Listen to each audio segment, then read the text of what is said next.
Zoom, okay. Goed, vandag se les gaan oor die 7 plekke waar Jesus se bloed gevloei het op pad na die kruis toe.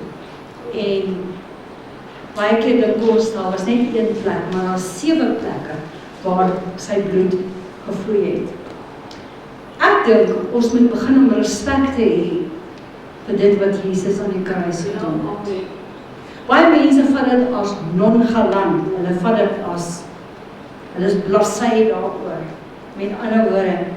En ons sien dit veral in die aanbidding. Mense as ons aanbidding doen, dan doen ons is in teenwoordigheid van God self. Amen. Moenie rondkyk nie. Moenie laat enige iemand jou aandag aftrek nie. Konsentreer jy op die teenwoordigheid van die Vader. Amen. So die eerste plek waar Jesus se bloed gevloei het, sien ons in Lukas 22 vers 44. Nou, let wel, hy sê vir sy disippels, waak saam met my. Hy los hulle daarso, hy gaan 'n entjie verder en hy gaan bid en hy sê vir hulle, waak saam met my en bid, dat julle nie in die versoeking kom nie. En tipies mens, Jesus het seker nog nie eers 5 minute begin bid nie. Toe slaap hulle. Maak hulle 'n duik. Toe slaap hulle. Want dit was vir hulle nie die essence gewees. Hulle het nie verstaan eintlik regtig waaroor dit gaan nie. Toe maak hulle 'n duik in die gras, daar waar hulle gelê en slaap, almal van hulle. En Jesus staan op en hy gaan terug na hulle toe en hy sê vir hulle, kon julle nie eers vir 1 uur lank waak en bid? En dan verstom ek myself aan mense wat nie kan kerk toe kom nie. Hulle kan nie vir 1 uur lank die Here kom dien en kom stil sit en kom luister na die woord van die Here nie. Toe gaan Jesus terug en hy gaan aan hom te bid. En toe hy in 'n sware stryd kom, het hy met groter inspanning gebid. En sy sweet het geword soos bloeddruppels wat op die grond val. Nou, in die tuin van Getsemane is Jesus se getrouheid getoets. Is jy getrou? As jy getrou in die Here dien? Ek vra dit vir jou, as jy getrou om die Here te dien, of sodra daar ietsie is wat pla, dan bly jy sommer weg, of jy laat sommer laat iets jou aandag aftrek. As jy getrou om die Here te dien, hier sien ons dat Jesus se sweet het bloed geword, want hy het geweet, hy moet getrou wees aan dit wat sy Vader vir hom gesê om te doen. En sy sweet het geword soos bloed wat op die grond val. Waar sy disippels gelê het, was net 'n duik in die gras. Moenie jy net 'n duik in die kussing maak nie. Maak 'n duik in die geestelike reality met jou gebed, met jou lewe. Want Jesus se getrouheid is daar getoets, want hy sê, Vader, as dit moontlik is, laat hierdie beker by my verbygaan, nogtans nie my kom, maar wat U wil geskied. Amen. In Hebreërs 10 vers 9 sê hy, kyk, ek, Jesus, kom om U wil te doen. Kyk, ek kom om U wil te doen. Ons sing die liedjie, have thine own way, Lord, have thine own way. Sy wil, nie jou wil. Sy wil, nie jou wil, vir jou lewe nie. In Openbaring 19, is dit nou die lied gesing, toe het ek die hemel geopen gesien, en daar was 'n wit perd, en hy wat daarop sit, word genoem, getrou en waaragtig. Jesus was getrou gewees om die volle prys te betaal. Eerste plek waar Jesus se bloed gevloei het was waar? Tuin van Getsemane. Sy sweet het soos bloed geword. Die tweede plek waar Jesus se bloed gevloei het was toe hulle hom gegeesel het. En om gegeesel te word, is om geslaan te word met 'n Romeinse kats. Nou die Bybel sê dit nie, maar die geskiedskrywer sê vir ons, hy kats was 'n sweep gewees en hy het verskillende uitvloeisels gehad en aan hierdie uitvloeisels was daar glasstukke en been en drade en allerlei goed en as ook hoeke, soos vishoeke is. En die oomblik as hulle daai kats neergebring het op sy rug en hy het hom teruggetrek, dan het sy vlees geskeur. Stukkend geskeur. En die Bybel sê dit nie, maar die geskiedskrywer sê, die Romeine het 39 houe gewoonlik gegee. En ons glo, dit is wat met Jesus gebeur het, dat hy 39 houe gekry het. Hy sê, ons gaan vanoggend nagmaal gebruik, hy sê, die brood wat ons breek, is my liggaam. Amen. Sy liggaam is stukkend gebreek. Want toe hy aan daai kruis, na die kruis toe gaan, en nadat hulle hom gegeesel het, as jy Jesaja 53 lees, dan sien jy, dat hulle sê, hy het nie meer soos 'n mens gelyk nie. Hy het nie die gestalte gehad van 'n mens nie. Want soos wat daai kat teruggetrek het, sê hulle, kon jy sy ingewande sien. Soos sy vlees stukkend gebreek, sodat jy kan heel wees. Halleluja, sodat jy kan heel wees. Hy sê in 1 Petrus 2 vers 24, wat self ons sondes in sy liggaam op die kruishout gedra het, sodat ons die sondes kan afsterf en vir die geregtigheid lewe, deur wie se wonde julle genees is. Deur wie se wonde julle genees is. Klag gedoen, baie jare terug, klag gedoen. Hy het 'n volle prys betaal. In 1 Korintiërs 11 vers 24 sê hy, en nadat hy gedank het, het hy die brood gevat en dit gebreek en gesê, neem, eet, dit is my liggaam wat vir julle gebreek word. Doen dit tot my gedagtenis. Wanneer ons die nagmaal gebruik, nee, dink daaraan, dit was nie vir Jesus 'n piknik om aan die kruis te hang nie. Dit was vir hom, hy het sy hele lewe gegee. Hy het sy alles gegee.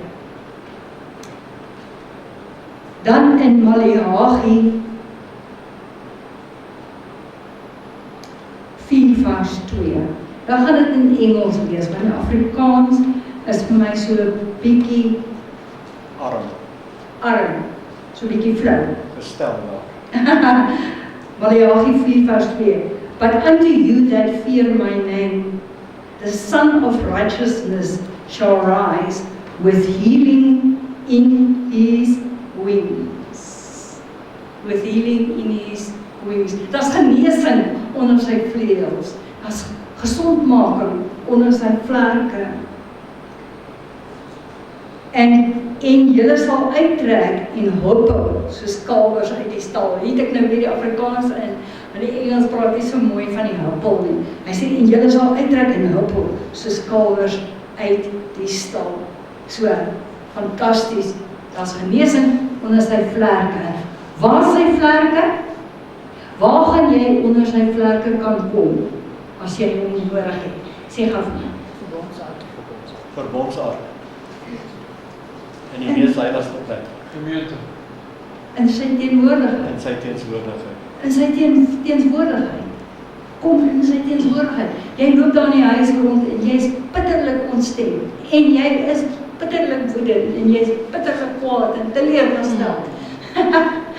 Nou was 'n ou tannie gewees, dit was Wesley se moeder gewees. Sy het altyd so groot voorskoot gedra.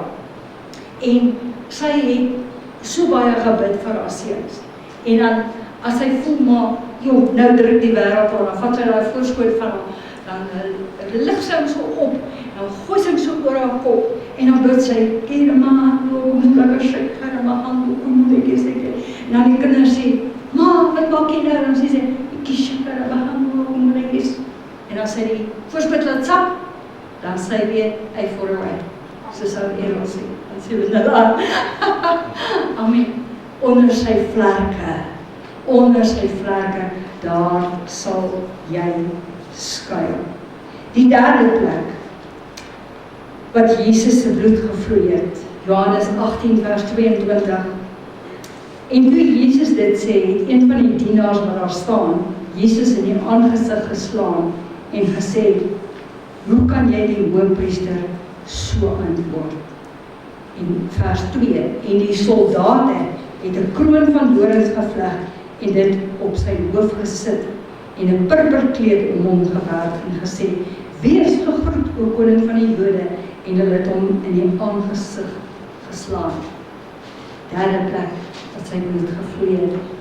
Daai doringkroon wat hulle op sy kop gedruk het die bloed laat vloei, want hulle het dit ingedruk. Nou, maak 'n notaatjie van hierdie doringkroon, want dis hoe die wêreld jou sien. Die wêreld kyk na jou en hulle sê, "Ag, wie is jy? Jy's maar net ou Koos, jy's maar net ou Piet. Ag, ons ken jou, jy's ou Johan van Oudie, jy's ou Karen van welkom. Wie is jy nou eintlik so vreeslik?" En so het hulle vir Jesus gespot. En toe hulle die doringkroon op sy kop gesit het hulle hom gespot daarmee en hulle het gesê, "Jy wil mos 'n koning wees. Ok, hier sal kry vir jou." En hulle het die doringkroon op sy kop gesit. Maar as ons net nou gaan na Openbaring 19 toe, dan sien julle wat het God dit in verander. Die doringkroon het krone geword. He's got a crown on his head and a scepter in his hand. Nee? So, as jy Openbaring 19 lees, dan sien jy dat dit is hoe God die Vader hom sien. Dit wat hier op die aarde is flou van wie die skepping en die skepper en selfs jy is. Jy moet nie bekommerd wees as mense jou cheap vat nie. As nie 'n beter woord as cheap. As die Afrikaanse woord wat beter is. Moenie worry as mense jou cheap vat en dink, ag jy is maar sommer so of so of so. So het hulle vir Jesus cheap gevat.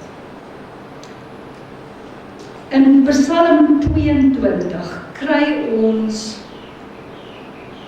hierdie Psalm. Baie mense ken Psalm 23. Hulle ken Psalm 23. Die Here is my herder en ek sal my ontbreek nie. Maar niemand ken Psalm 22. Psalm 22 is 'n profetiese Psalm wat praat van die kruisiging van Jesus. Johannes sien jy daarso vers 7. Nee, lees hom van my. Maar ek is net 'n wurm maar ek is net 'n wurm en nie 'n man nie. Ek word bespot deur mense wat verag deur almal om my. Amen. Jy moet dit net weer lees. Ek gaan dit weer lees, maar ek is so bly julle bring julle Bybels saam. Ek sien die man skryf alles af. Psalm 22 vers 7. Hy sê, maar ek is 'n wurm en geen man nie, 'n smaad van die mense en ek word verag deur die volk. En dit is die spot waarmee hulle hom gespot het. Psalm 22 vers 8.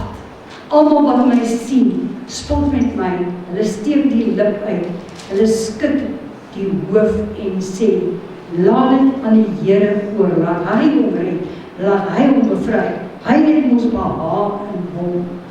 So, die soldate het gedink, hulle spot hom, toe hulle die doringkroon op sy kop gesit het. Wat julle geweet, dat God kan van 'n doringkroon 'n goue kroon maak. Halleluja, halleluja. En Openbaring 19, sal jy sien die heerlikheid en krag waarmee Christus gekroon is. Nou, ek wil julle vra, waarom was dit belangrik dat Jesus na die aarde toe sou kom en 'n fisiese dood sterf? Hoekom het die Vader dit nie net laat geestelik gebeur?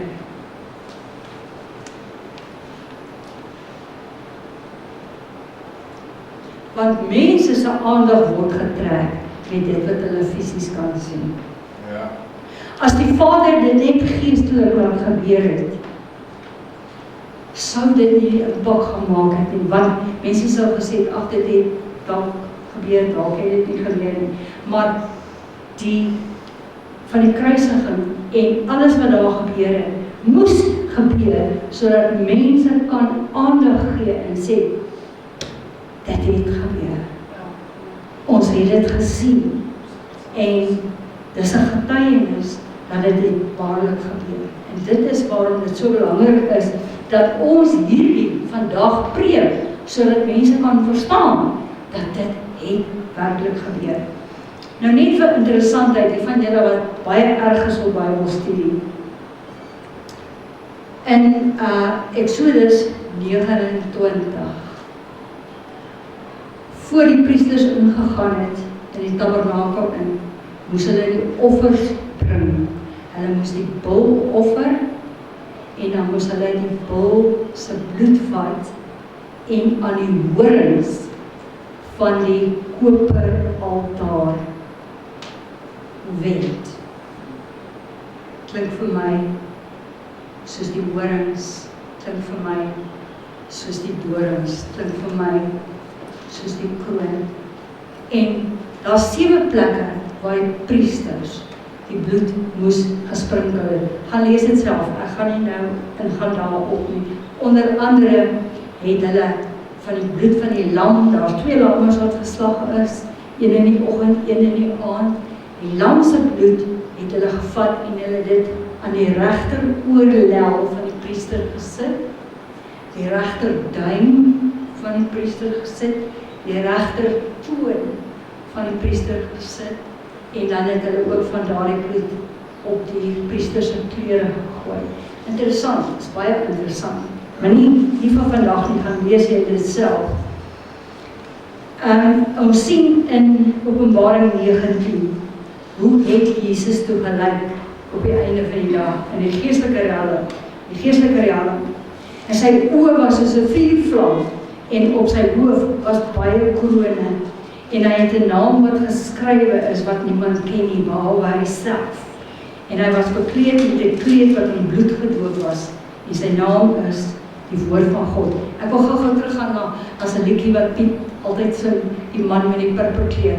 En die soldate het vir hom daai doringkroon opgesit, hulle het 'n riet in sy hand gesit, en hulle het hom 'n kleed aangetrek, en hulle het hom geslaan in die gesig.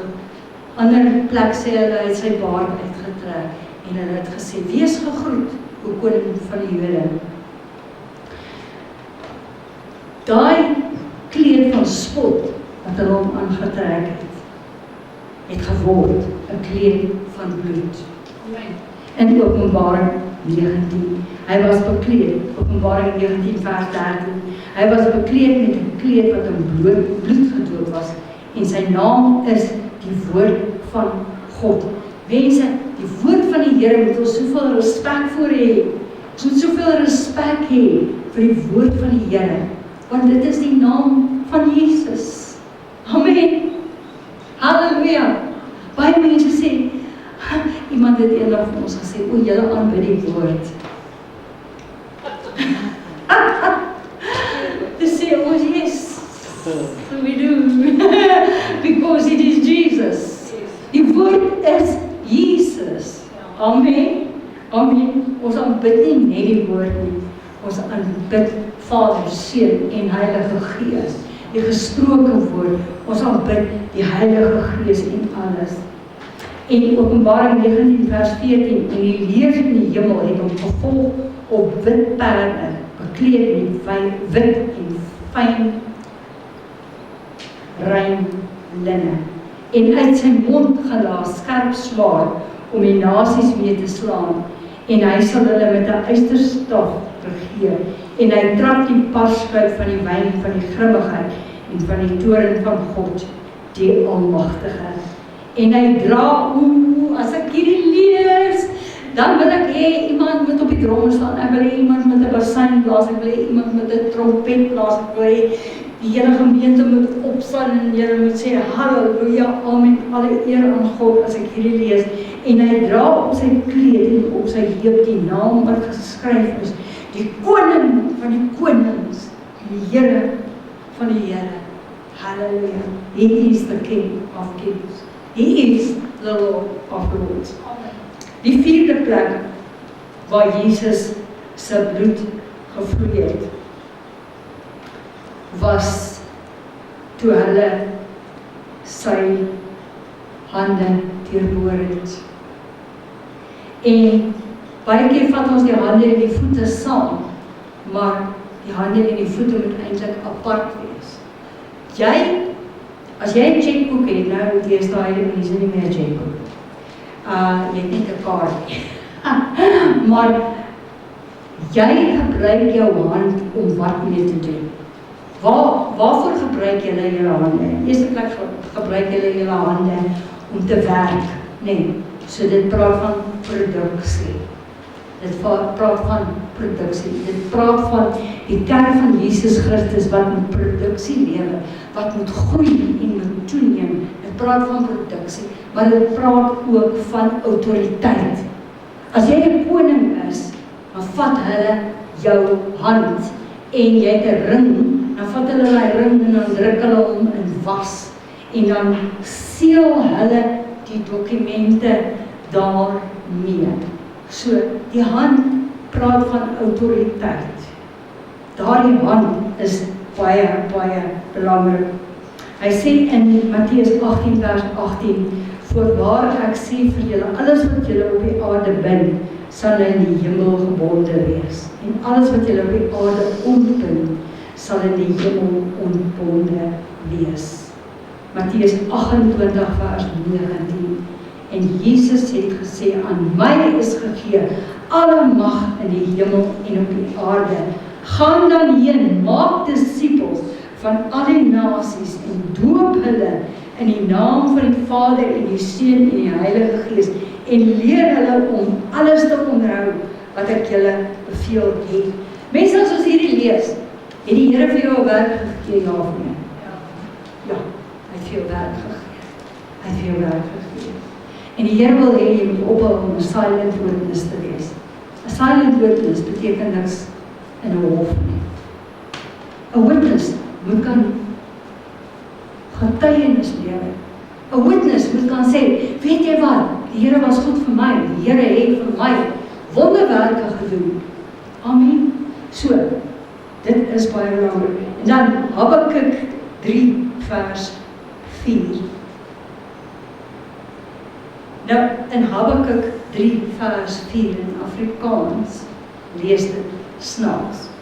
In Engels sê hy, and his brightness was as the light, and he had horns coming out of his hand, and there was the hiding place of his power. Wat sê die Bybel vir ons in Markus 16? Maar julle sal hande op die, julle sal wat? Hande op die siekes lê. En die sieke sal gesond word. The hiding place of his power. Die krag het soos horings uit sy hand uit gestraal. Dis dieselfde met jou hande. Wanneer laas het jy jou hande op iemand gesit en gebid vir iemand wat siek was? Kom. Miskien is jy self siek. Vat jou eie hande, sit dit op jouself. Jou kop seer het, vat jou eie hande, sit dit op jou kop en sê, dankie Here, die wonder van Jesus het daar vir my genesing gekom. Verklaar dit oor jouself. Bid vir jouself. Baie keer sê mense, ag, bid vir my. Ek het gisterand weer iemand gehad wat sê, ag, asseblief bid net vir my. Ek sê, yes, ek bid vir jou. Ek wens jy wil ook vir jouself bid. Amen. Bid vir jouself. Amen. Jakobus sê, is daar iemand onder julle wat ly, laat hom bid. Amen. Is daar iemand onder julle wat ly, laat hom bid. Partykeer wil ons al die bidwerk doen. Ons besef nie, dat die persoon wat swaar kry, moet self ook bid. Het julle geweet dat as jy bid, gaan die kanale oop? Yes. Dit gaan oop. Ja. Dit gaan oop. Dit gaan oop. Nou, as iemand altyd vir jou moet bid, nee, kry jy nooit daai geleentheid, dat die krag van God deur jou stroom en uitvloei nie. Amen. So, bid vir jouself. Habakuk 3 vers 4, and the brightness was as the light, and he had horns coming out of his hand, and there was the hiding place of his power. Wat het hulle met Jesus gedoen, toe hulle hom aan die kruis vasgespijker het? Hulle het daai hande gevat, die spykers deurgesit, deur sy hande. Daai autoriteit het hulle weggevat aan die kruis. En die Vader het vir jou daai autoriteit herstel toe Jesus uitgeroep het, it is finished. Nou het jy daai power. Vat daai mooie hande van jou en gaan sit hulle. Gee nie om nie. As jy wil oefen, gaan oefen op jou kat wat siek is. Of op jou skoonma. Oefen van daai hande van jou. Sit dit op in geloof en bid. En die krag van die Here vloei uit daai hande uit. Het jy dalk 'n familielid wat 'n goor en onbeskofte mens is? Gaan na daai persoon se kussing toe. En as daai persoon nie by die huis is nie, hy is by die werk, gaan vat daai kussing. Vat jou hande en sit jou hande op daai kussing en bid die woord van die Here oor daai kussing en sê, jy sal die Here dien, want die Here se woord sê so en so en so en so. Paulus, hulle het doeke wat aan Paulus was, klere van hom gevat en hulle het dit op die mense gelê. Want die salwing is tangible. Die salwing gaan oor binne in kledingstof in. Later was dit so erg geweest dat hulle die mense buitekant gelê en as die skaduwee van die disippels net oor daai siek persoon val. Petrus, dankie. Dan word hulle gesond. Soveel krag het jy. Waar kom dit vandaan? Van Jesus se hande wat deur is, sodat jy die krag kan hê en jy het dit. Gebruik dit. Goed. 5de plek waar Jesus se bloed gevloei het, is in sy voete. Dat sy voete gevat en hulle sy voete aan die kruis vasgespijker. As hulle geweet het, as hulle maar geweet het, hulle was bom om dit te doen. Maar toe hulle sy voete vasspijker aan die kruis, toe trap hy op slange en skorpioene en elke bose mag, en deur die voete van hom wat gegrawe is, het jy mag oor elke demoniese mag. Amen. Niks kan jou ooit skade aandoen nie. Moenie bang wees nie. Partykeer sê mense, is iets in my huis wat nie lekker is nie. Maar daar's niks in jou huis wat jy nie kan verdryf met die krag van die Here nie. Sy voete het hulle deurgeslaan. En daai voete, Lukas 10, vers 19. Kyk, ek gee aan julle die mag om op slange en skorpioene te trap, simboliese taal. En al die krag van die vyand. Hoeveel krag van die vyand? Al die krag van die vyand. Hoeveel krag? Hoeveel? Ek gee julle net bietjie mag. Julle kan nie al die demone, kan julle al die krag van die vyand. Hoeveel krag?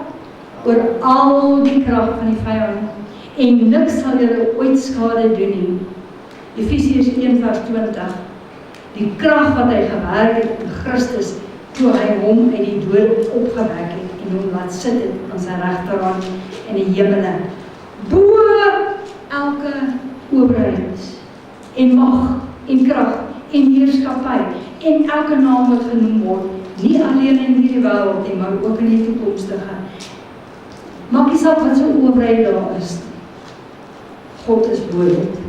Maak nie saak wat so krag daar is nie. God is bokant dit. Maak nie saak wat sy heerskappy daar is nie. God is bokant daai heerskappy. Wat sy name is daar alles. God se naam is groter as daai naam. Want hy sê vir ons in die naam van Jesus sal by elke knie wat in die hemel is en op die aarde is en onder die aarde is. Dis 3 sfere waar knie sal buig in die naam van Jesus. En hy het alle dinge onder sy voete, dis vers 22 van Efesiërs 1. En hy het alle dinge onder sy voete onderwerp en hom as hoof oor alle dinge aan die gemeente gegee. Vir wie het hy dit gegee? Vir wie het hy dit gegee? Die gemeente gegee, wat sy liggaam is. Jy is nou die liggaam van Christus. Die volheid van hom wat alles en almal vervul. Halleluja. Die 6de plek. En ons gaan terug na Psalm 22 vers 15 toe. Praat van die inwendige bloeding wat Jesus gehad het. Hy het binne toe gebloei. As jy iemand so slaan, dat sy rug oop is, dat jy sy niere kan sien, en dat jy eintlik sy ribbebene kan sien, dan bloei elke wond bloei na die binnekant toe ook. So ons sien in Psalm 22 vers 15 sê hy, ek is uitgestort soos water, al my beendere raak los. My hart het soos was geword wat gesmelt het binne in my ingewande. So moes Jesus ly vir jou en vir my. Sy hart was soos iets wat gesmelt het binne in. Nou die mense wat weet, die mediese mense wat weet, sê mense wat gekruisig word, sy harte kan dit nie hou nie, hulle harte was nie beter woord, explode, bars, oop, want die inspanning daarmee om te hang aan jou arms en jy kan nie asemhaal nie en die bloed wat binne in jou longe invloei, so jy kan nie asemhaal nie, jy kry nie suurstof nie en die hart werk al harder en harder en harder en harder totdat die hart eintlik bars. Hy sê, my hart het geword, dit het gesmeld soos was in my ingewande. Psalm 22 vers 16, my krag is verdroog soos 'n potskerf, my tong kleef aan my verhemelte. Julle sal weet, Jesus het aan die kruis gesê, ek het dors. Ek het dors. En U lê my neer in die stof van die dood. Psalm 3, Jesaja 53, verskoning, vers 10. Maar dit het die Here behaag om hom te verbrysel. Hy het hom krank gemaak. Ek wil net gou hier iets verduidelik. In die Afrikaanse Bybel het hulle gesê, dit het die Here behaag, die Vader behaag om Jesus te straf. Dis nie korrek vertaal nie. Die Vader het nie beplan om vir Jesus te straf nie. Jesus het self besluit om homself as offerlam te gee vir jou en vir my. Maar God is 'n regverdige God. En omdat Jesus gesê het, laat hulle sondes op my kom, daarom het God die vonnis voltrek van die sonde wat uitstaande was en God het die prys aanvaar wat betaal is. Maar God het nie daar in die hemel gestaan en gesê, o lekker, ek wil hê Jesus moet swaar. Niemand is verkeerd vertaal. Halleluja. Wie van julle stem saam met my? God die Vader, God is liefde. En God het sy seun so lief gehad. En hy het saamgestem met sy seun, want sy seun het gesê, ek sal aarde toe kom. En die vonnis wat voltrek was 'n proses gewees waarmee Jesus saamgestem het. So as jy hierdie lees in Jesaja 53, maak tog net 'n notaatjie daarvan. As sy siel 'n skuldoffer aangebied het, sal hy 'n nakroos sien. Hy sal sy dae verleng en die hand van die Here sal deur sy hand voorspoedig wees. So, dis die inwendige bloeding wat Jesus gehad het. En dit het hierdie vir ons voortgebring. Dan, die laaste plek waar Jesus sy bloed gevloei het, is toe hulle die spies in sy sy steek.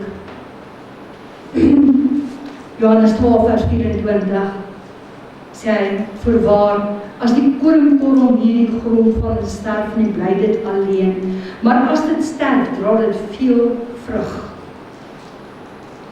En dan Sagaria 12 vers 10. En hulle sal opsien na my, vir wie hulle deurboor het. Sagaria 12 vers 10. As jy gou hier skryf, Sagaria 12 vers 10.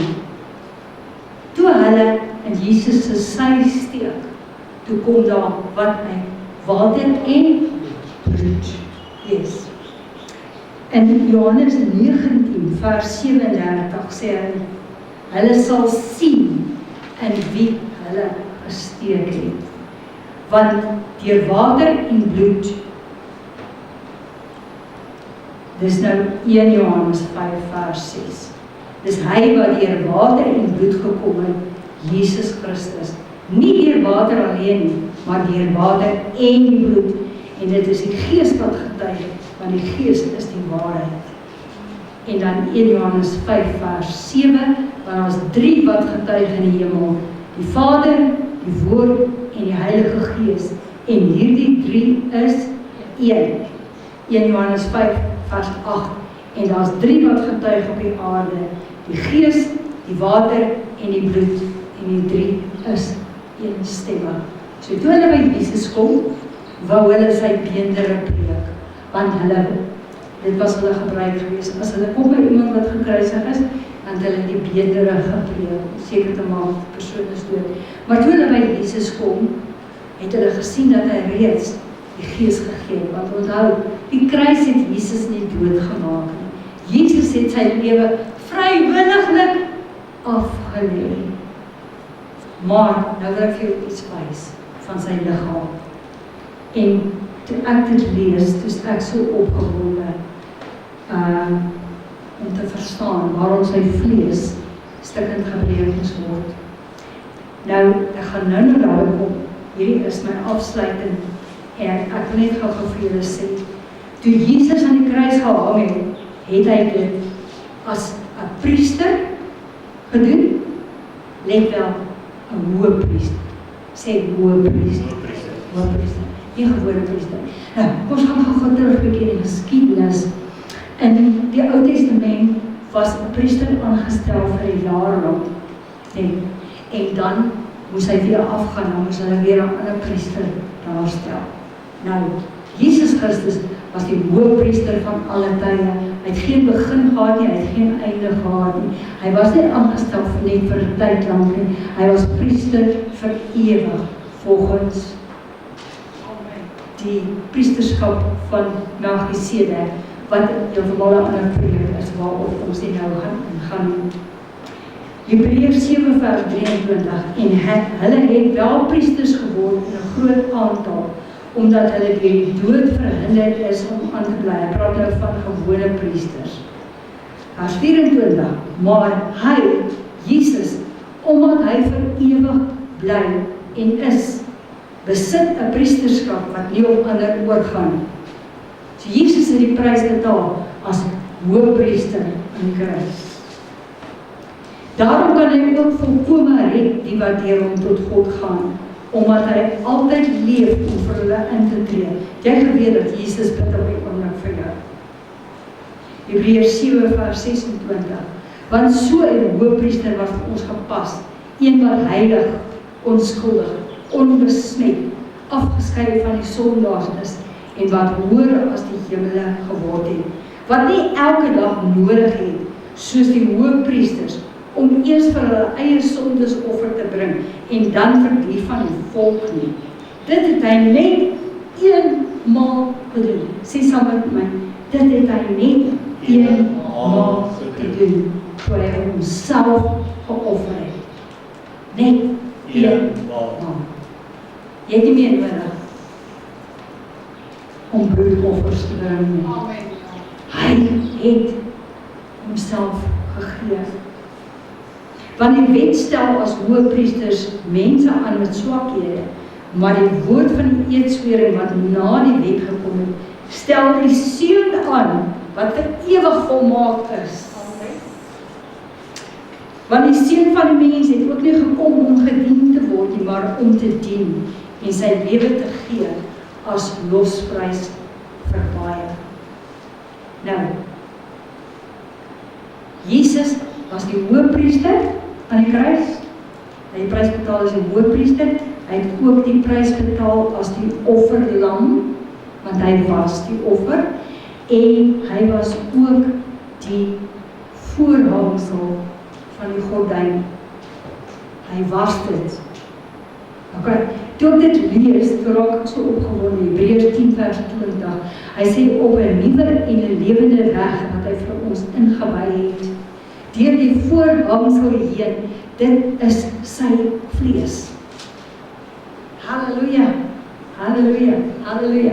Toe Jesus gekruisig word, toe skeur daai gordyn wat 4 centimeter, 4 duim, ekskuus nie centimeter, 4 duim dik is, toe skeur hy van bo na onder deur. En toe daai gordyn skeur, was dit soos sy vlees wat geskeur het. En dit staan in Hebreërs 10 vers 20. Hy het vir ons 'n nuwe en 'n lewende weg ingewy. Het nie nodig om deur al die rigmaroles te gaan, soos die priesters van daai tyd. Eers die bloed hier, en dan die bloed hier, en dan die bloed daar, en dan die bloed hier, en dan die bloed daar, en die bloed daar, en die bloed daar. Hy het die volkomme prys betaal. En toe daai gordyn skeur, was dit sy vlees wat geskeur het. En hy gee vir jou nou die reg om in te gaan na die Vader. Halleluja. Openbaring 19 vers 11, ek is klaar, ek sluit af. En toe het ek die hemel geopen gesien, en daar was 'n wit perd. En hy wat daarop sit word genoem getrou en waaragtig. Is jy getrou?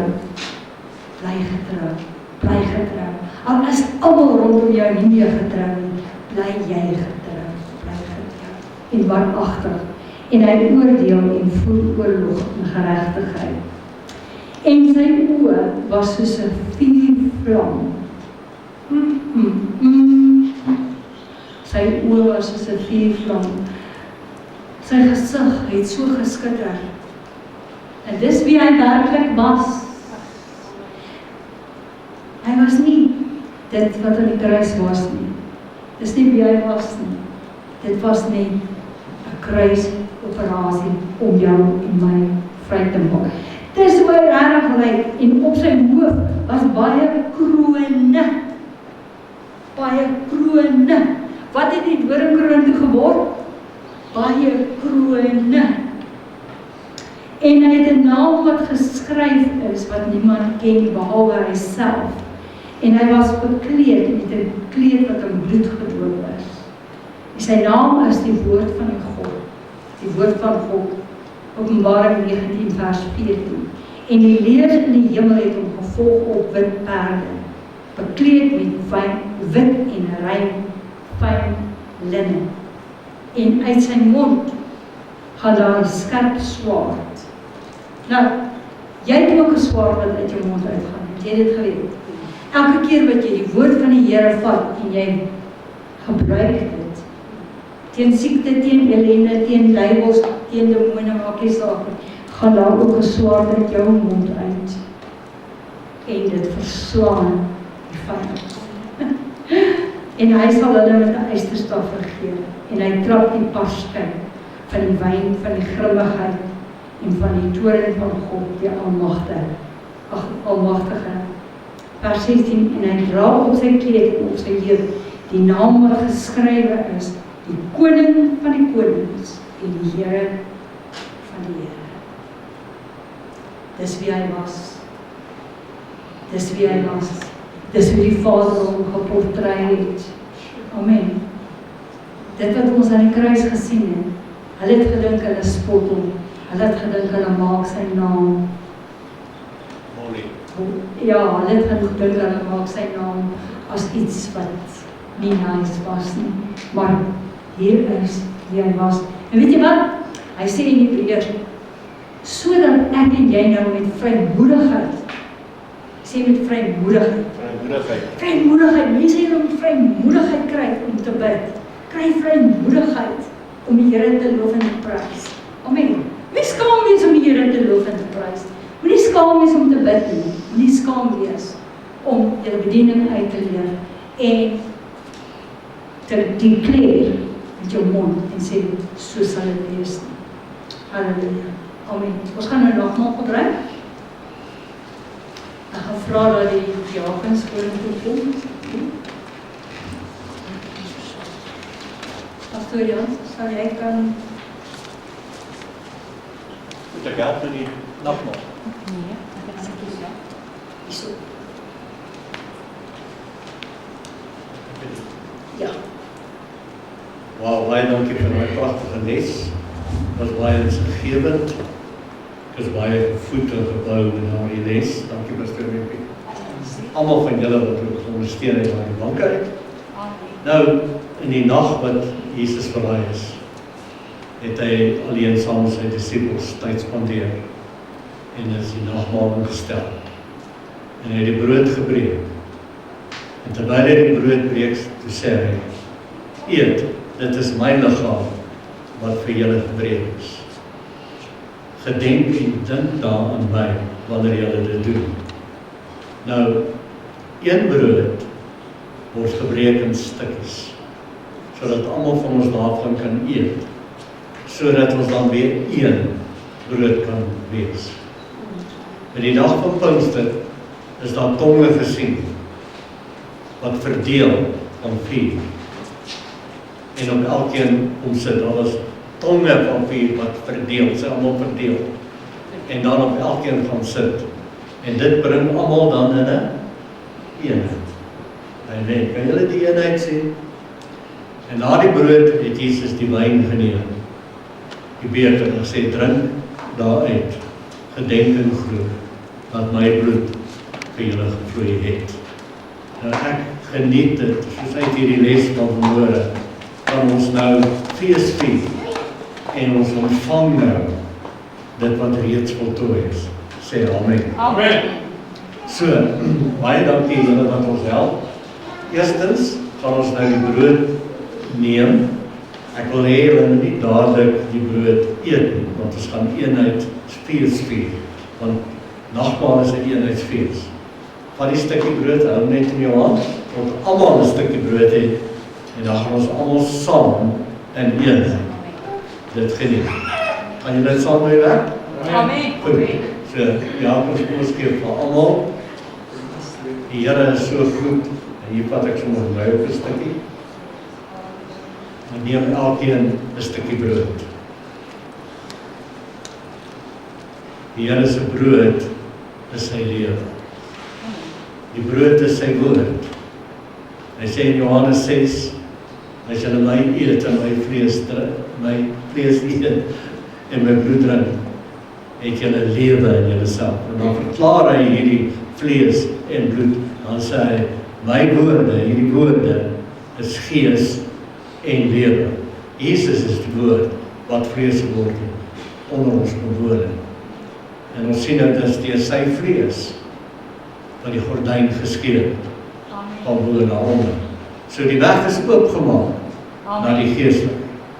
En as ons dit simbolies wil verstaan, die mees heiligste plek verteenwoordig gees, die heiligdom verteenwoordig siel, denke, gedagtes en gemoed. Die gordyn tussen hulle, die godsdienstige gordyn, die vleeslike gordyn, is geskeur. Amen. En nou word jou denke, gedagtes en gemoed geestelik. Jy vergeestelik. So kom ons neem die woord. Nou, almal het 'n stukkie brood, almal saam, neem die woord, eet hom. Dit is simbolies. Sê dankie Here, u woord het vlees geword. U woord is vir my beskikbaar gestel. En ek eet u woord, wie Jesus is. Amen. En so het Jesus dan ook die beker geneem, na die brood. Hy het dit geseën en gesê, drink daaruit. Dit is my bloed wat vir julle vloei. En dit het klaar gebeur. Nou simbolies, wanneer ons dit doen, sê ons dankie Here. So weer eens, ons deel die kelkies uit wat vol druiwesap is. Neem elkeen een en hou dit vas, moet nie daarop drink nie. Ons doen dit weer as 'n eenheid, almal saam. Sy bloed is so kragtig. Sy bloed is sy lewe, wat hy vir ons gegee het. Wanneer die bloed uitvloei, verloor jy jou lewe. Dis waarom sy bloed moes uitvloei. Sy lewe het uitgevloei, sodat ons nou die lewe kan hê. En dit kom deur sy woord. In die woord is die brood en die bloed. En wanneer ons sy woord eet, ons voed onsself met woorde van geloof, tast dit ons denkswyse aan. En wanneer jou denkswyse vol raak van Christus, en die Bybel sê, Leviticus, jou gedagtes is verbind aan jou bloed, is verbind aan jou liggaam. Soos wat jou denke vol is van sy denke, sy sienswyse, beland dit in jou bloed, en so raak jou hele liggaam gesond, want die bloed, as die bloed gesond is, raak die hele liggaam gesond, want die bloed bedien elke selletjie in die liggaam. Het elkeen 'n kelkie gekry. So kom ons neem almal saam, in een, en drink.